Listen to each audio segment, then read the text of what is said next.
I will start this by saying that my mother has always deeply desired to have a daughter. This was something she had dreamed of for as long as I can remember. Her excitement was palpable when she and my father discovered they were expecting their first child, which happened to be me. However, everything changed the moment she learned I was going to be a boy. She was extremely disappointed, and this disappointment wasn't something she kept to herself. In fact, she has recounted this story to me on numerous occasions throughout my life, making it clear that she had always wished for a different outcome. My parents did plan to have more children, since my mother in particular had her heart set on having a daughter. Unfortunately, life had other plans. After I was born, my mother started experiencing severe health complications, which over the years made it impossible for her to carry another child. The idea of never being able to conceive again was devastating for her. I can only imagine the emotional weight of that loss, and it's one I think she still carries to this day. It must have been an incredibly painful realization for her that the dream of having a daughter would never come true. In the years that followed, my mother would often speak about her yearning for a daughter, a sentiment that seemed to intensify as time went on. I would notice how she doted on my female cousins, lavishing them with affection and attention that felt like an expression of the maternal love she had always hoped to give a daughter of her own. Whether it was through extra gifts, affection, or simply the way she treated them, there was a clear difference in how she related to them compared to me. Oddly enough, this behavior of hers didn't really bother me for much of my life.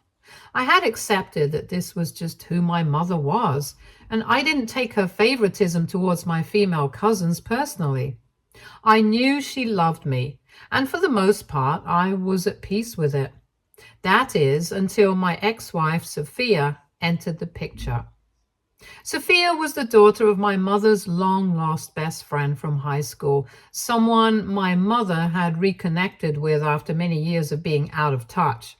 When my mother met Sophia for the first time, she was taken aback by how beautiful she was and instantly became fixated on the idea that Sophia would be the perfect match for me.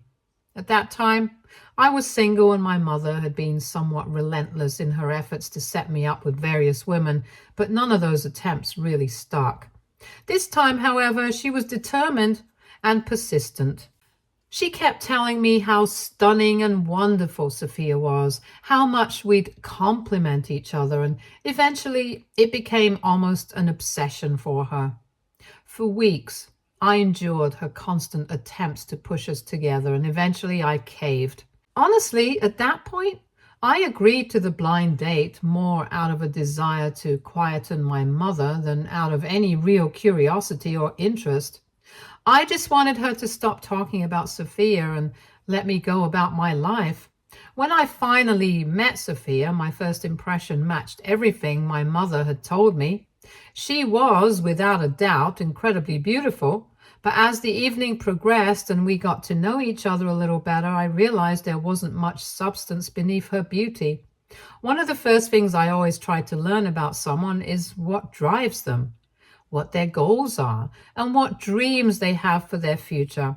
When I asked Sophia what she wanted to do with her life, her answer surprised me.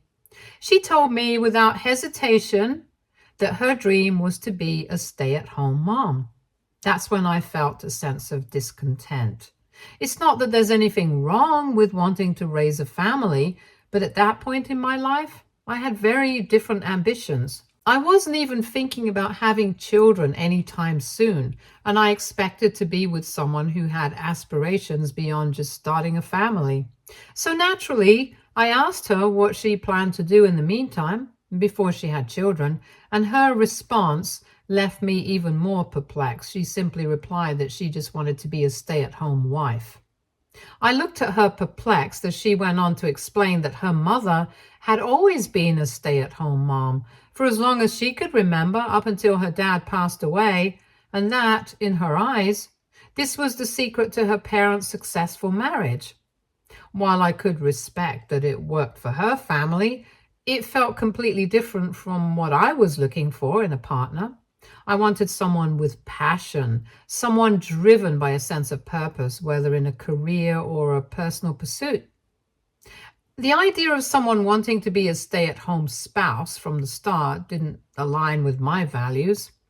At the time, Sophia and her mom were living with their uncle, who was covering all their expenses since her mother still didn't want to work. When I came back from that first date with Sophia, I was undeniably disappointed. I had gone into the date with low expectations, mostly because I wanted to appease my mother. But coming out of it, I knew this wasn't what I was looking for. Naturally, my mother wasn't too pleased when I shared my thoughts. In fact, she was visibly upset, almost as if I had personally wronged her by not giving Sophia what she considered to be a real chance. She kept telling me that I hadn't taken the time to truly get to know Sophia, insisting that if I just tried a little harder, I would see what she saw. But I had made up my mind. I told her as firmly as I could to let the idea of us go, and that it was best if we both moved on. I should have known better, though.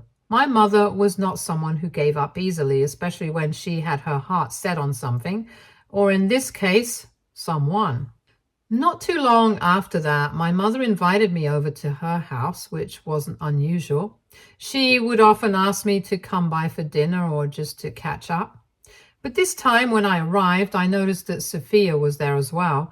Apparently my mother had taken it upon herself to invite Sophia over too, so she could force another meeting between us. Once I arrived, both my mother and father hurried out of the house with almost mischievous smiles, saying, "Enjoy your date." I was absolutely mortified. Judging by Sophia's reaction, I'm sure she felt the same. We stood there for a moment, awkwardly looking at each other, neither of us knowing quite what to say or how to handle the situation. It was like being set up on a date you hadn't agreed to, right in the middle of my own parents' home with no escape in sight. For a few minutes, we just stood there in silence, unsure of what to do. I could have easily made an excuse and left, but I didn't want to embarrass her further. After all, she was as much a victim of my mother's overzealous matchmaking as I was.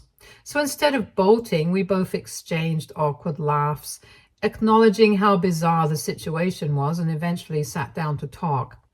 I figured since we were already there and had nothing better to do, I might as well ask her to tell me more about herself. She admitted rather openly that she had liked me after our first date and was under the impression that I had liked her too. But then, when I never called her back or made any effort to reach out, she was left feeling confused.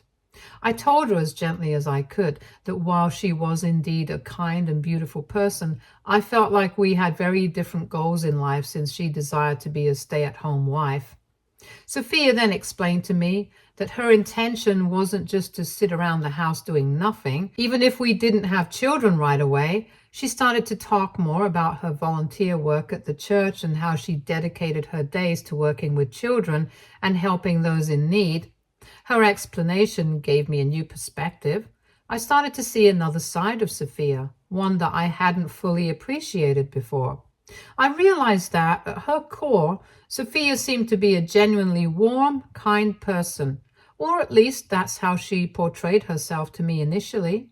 Although she wasn't exactly driven by career ambitions or lofty personal goals, she seemed to have found her purpose in caring for others, and that level of generosity of spirit is rare. So despite the reservations I had, and the lingering doubts about our compatibility, I decided to take a leap and ask her out on another date. Sophia and I ended up dating for about a year before we decided to take the next step and get engaged. I had also been promoted at work during this period, which significantly boosted my income and gave me a sense of stability. I felt financially comfortable enough to support Sophia once we got married, which gave me the confidence to propose to her. However, the timing of the proposal wasn't entirely my decision alone. Both our mothers, particularly mine, had been subtly pushing for us to get married sooner rather than later. They kept reminding us that Sophia's biological clock was ticking, even though neither of us had immediate plans to start a family. But the pressure from them was ever present, and their insistence made me think that getting married sooner was the natural next step. When we finally got engaged, my mother, true to her nature, took charge of the wedding planning. She insisted on having a grand ceremony, sparing no expense, and offered to pay for the entire event herself. My mother was determined to make Sophia's dream wedding come true, as if it were her own daughter's wedding, a gesture that was both generous and somewhat overwhelming. From the venue to the flowers to the guest list, no detail was too small for her to obsess over. The ceremony ended up being incredibly lavish, much grander than I had anticipated, but seeing how happy Sophia was made it all worthwhile. After the wedding and the honeymoon, I quickly resumed my routine at work, diving back into my job, which was more demanding than ever due to my recent promotion. Meanwhile, Sophia moved into my place, and just as we had discussed before, she began to fully embrace her role as a stay-at-home wife. She wasn't idle, though. True to her word, she continued her volunteer work at a church in my locality, which she had always been passionate about. However, it wasn't long after we settled into married life that I started noticing some things about Sophia's routine that seemed off. Since we had never lived together before, I was learning all these little details about her day-to-day habits that I hadn't been aware of when we were dating. One thing that really stood out was how she regularly insisted that I send money to her mother every month. She argued that we had more than enough and that as a good son-in-law, it was my duty to help support her mom. I found it odd, especially since this was never brought up before our marriage. I had always assumed her uncle took care of her mother's needs, but now, out of nowhere, I was expected to contribute financially. Secondly, Sophia would often go out and come back home really late in the evening. I expected that since she was a stay-at-home wife, she'd be at home more often, handling household things like cooking, cleaning during the day, but instead, she always seemed rushed when I got back from work and would frantically start to cook dinner late in the evening. Whenever I asked about why she was coming home so late, she would tell me how she was helping someone, whether it was a homeless person she met or a kid from the community who needed some guidance. I didn't want to discourage her from doing what she felt was meaningful, but at the same time, I thought there was at least an understanding that as a homemaker, she would handle certain household responsibilities. This wasn't happening. Our meals were often late. She'd throw something together at the last minute. The laundry was never done in time, and the house was rarely cleaned the way I thought it should be. I tried not to make a big deal out of it at first, but as time went on, I couldn't help but feel frustrated. I began bringing it up with her, having several calm conversations about how she could balance her volunteer work and her responsibilities at home. Each time she promised me she'd change and do better, but the pattern never changed. It was always the same story: late dinners, chores left undone, excuses about how busy she had been helping others. One weekend, when she was once again out volunteering, I decided to go surprise her at the church where she said she volunteered. I thought maybe it would be nice to spend some time with her in her element, and I figured I could even lend her a hand if she needed help with anything. When I arrived at the church, I asked around for Sophia, expecting to find her in the middle of her volunteer work. However, the people at the church seemed confused when I mentioned her name, and after asking several people, it became clear that my wife had never volunteered there. In fact, no one knew who she was. I felt a knot form in my stomach as I processed this. For months after our marriage, Sophia had been telling me that she spent her days at this particular church volunteering, but now I was hearing that she hadn't even set foot in the place. I kept trying to convince myself that maybe I had made a mistake. Perhaps I had misunderstood the name of the church, or maybe she volunteered somewhere else nearby. Later that evening, when she came home, I decided to play it cool. I casually asked her how her day was, and she launched into her usual explanation of how hard she had worked that day, telling me in detail about all the people she had helped and the things she had accomplished. After she finished, I asked her directly what church she had been volunteering at, just to see if she'd give me the same answer. Sure enough, she repeated the name of the church I had visited earlier, the same one where I had been told she didn't work. That's when it became clear to me that something was seriously wrong. Sophia had been lying to me, not just once, but repeatedly, about where she was spending her time. It wasn't just a simple misunderstanding. She had been deliberately deceiving me, and I couldn't figure out why. What was she really doing all day? Why was she lying to me over and over again? Something was definitely up, and I was determined to get to the bottom of this. Very next day, instead of heading to work as usual, I parked my car a few feet away from our house, far enough to stay out of sight, but close enough to keep an eye on Sophia. I had made up my mind I was going to follow her and see where she spent her day. I wanted her to prove me wrong, to head to the church like she always said, and for this entire suspicion to be a misunderstanding. I was even mentally preparing myself to confess to her later, apologize for doubting her, and explain that I had let my insecurity get the best of me. But what unfolded next was something I could never have prepared for. An hour after I left the house, I saw her walk out the front door, but instead of the usual conservative clothes that she often wore around the house or around me, she was dressed completely differently, in shorts and a tank top, an outfit I had never seen her wear before.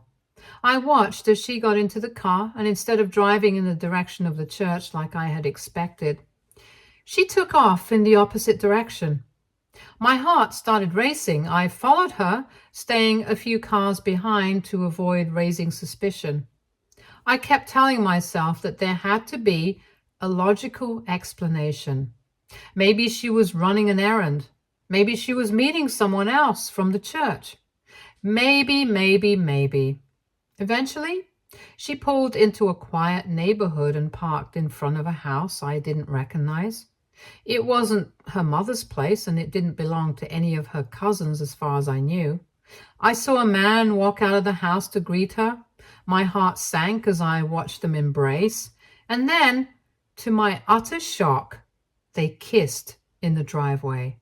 They held each other, arms wrapped around one another like it was the most natural thing in the world for them. I couldn't breathe. It was like watching a car crash in slow motion, except I was the one crashing, and there was nothing I could do to stop it. My hands tightened around the steering wheel as I tried to process what I had just seen. Sophia and the man then walked back inside the house, arms wrapped around each other as if this was something they had done 100 times before. I felt sick. One thing seemed clear to me: this wasn't just a random fling or a one-time mistake. The way they interacted, the comfort between them, it was clear that this was a long-standing affair. My heart felt like it had been ripped out of my chest. All the doubts, the odd timings, the strange excuses, it all started to make sense now. She had been living a double life, lying to me about where she spent her time, while carrying on this affair right under my nose. My first instinct was to call my mother.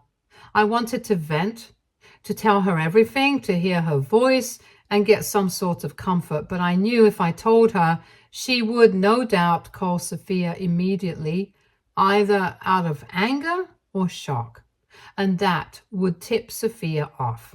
I didn't want Sophia to know that I had found out, at least not yet. I needed proof. I needed concrete evidence of her affair so that when the time inevitably came to confront her, I would have everything I needed to end this marriage. I had to be smart. For 2 weeks after that shocking discovery, I channeled all my energy into gathering the evidence I needed to finally confront Sophia and initiate the divorce. During this time, I met with a lawyer to ensure that my assets would be protected as much as possible when the divorce went through. I knew that Sophia and I didn't have a prenuptial agreement, and I wanted to make sure that the fallout from this betrayal didn't leave me in financial ruin. The evening I finally confronted Sophia felt surreal. I sat her down, calmly told her that I knew about her affair.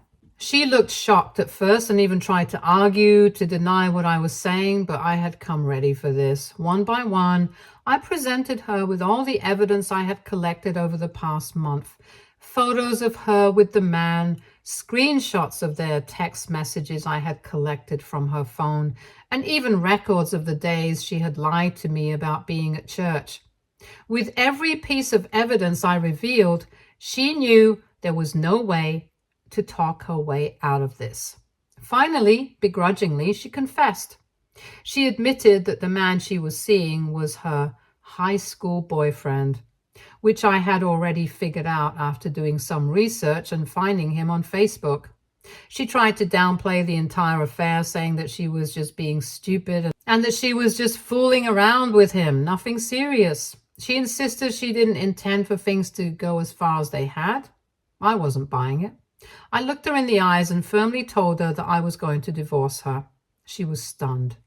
I think in some part of her mind she believed she could talk her way out of it, that I would somehow forgive her or be swayed by her excuses. But when she realized that I was serious, she tried to fight it. She begged me to reconsider, saying that she could change and that we could work things out. But her pleas fell on deaf ears. I knew that if I stayed, I would never be able to trust her again. I calmly told her to pack up her bags and leave. To make sure there would be no confusion or attempts to manipulate the situation with our families, I created a group chat with my parents and Sophia's mother. In the chat, I laid everything out clearly. I sent all the proof of Sophia's infidelity, the photos, the text messages, everything. I wanted them to know the full truth about why I was divorcing her, and I wanted to prevent any false narratives from being spun by either Sophia or her mother. I knew that once the news broke, all hell would break loose, and I wasn't about to leave room for any misunderstandings. As expected, the reactions were intense. My mother was absolutely livid, outraged that Sophia had betrayed me, but at the same time, she and Sophia's mother couldn't help but beg me to reconsider my decision. Despite the undeniable evidence of Sophia's infidelity, they pleaded with me to find it in my heart to forgive her and give her another chance. Thankfully, my dad stood by my side. He reassured me I was making the right decision and that no one should stay with a cheating partner, no matter the circumstances. He told me I deserved better and supported my decision to move forward with the divorce. A week after I filed for divorce, Sophia and her mother showed up at my house unexpectedly. Sophia revealed to me that she was pregnant with my child. My immediate reaction was disbelief. I outright refused to accept that I was the father, given her affair. Sophia's mother lashed out at me, accusing me of ruining her daughter's life by not accepting responsibility for the baby and divorcing Sophia so suddenly. She made it seem like I was the one being cruel. Later, my own mother doubled down on her pleas. She talked to me about how children can change everything in a marriage, about how having a baby could bring Sophia and me closer, as if the pregnancy was some magical solution to the infidelity. She told me that Sophia had promised to never cheat again, and that I needed to consider the child's future, not just my pride. She made me feel like the bad guy for choosing to walk away from a marriage where the trust was gone. When I still didn't give in to her reasoning, my mother, in her desperation, threatened to testify against me in court when the time came, especially if the issue of child support arose. She said she would make sure I paid for the baby regardless of whether or not it was mine. DNA doesn't matter. Family is family, she argued, implying that she didn't care who the biological father was. She was determined to claim the child as her grandchild, even if it meant going against me in court. And that is exactly what she did. True to her word, my mother testified against me during the divorce proceedings, which was one of the most painful betrayals I've ever experienced. My lawyer and I fought hard to make sure that the court understood that Sophia had been unfaithful and that there was a very real possibility that the child wasn't mine. But my mother and Sophia's mother testified that Sophia's affair wasn't anything sexual, downplaying her infidelity as if it had been some sort of an innocent mistake. They even argued that because Sophia and I had been intimate just weeks before our separation, right around the time I had discovered her affair, the baby must be mine only. Thankfully, in the end, the judge ruled that they couldn't make any final decision regarding child support or paternity until after the baby was born and a proper paternity test needed to be conducted. Only then would it be determined whether or not I was the biological father. I was relieved. It felt like a small victory in what had been a draining and painful process. At least now I wouldn't be forced into supporting a child that might not be mine without solid proof. But my mother, Sophia, and her mother were furious with the outcome. My mother later came up to me and told me how she wished I was not her child, and that if I was truly a man, then I should pull my pants up and accept Sophia's child as mine, regardless of what the paternity test proves. Over the past months, my mother has gone around bad-mouthing me to everyone in our family, painting me out as the villain who destroyed my marriage over what she insisted was just Sophia's one-time mistake. No matter how much proof I presented or how many logical arguments I made, my mother clung to her narrative, blaming me for everything that had gone wrong. So you can imagine my satisfaction when the day finally came for the paternity test results. Sophia gave birth to a girl this week, and we promptly had the test done. It turned out that the baby did not belong to me as expected.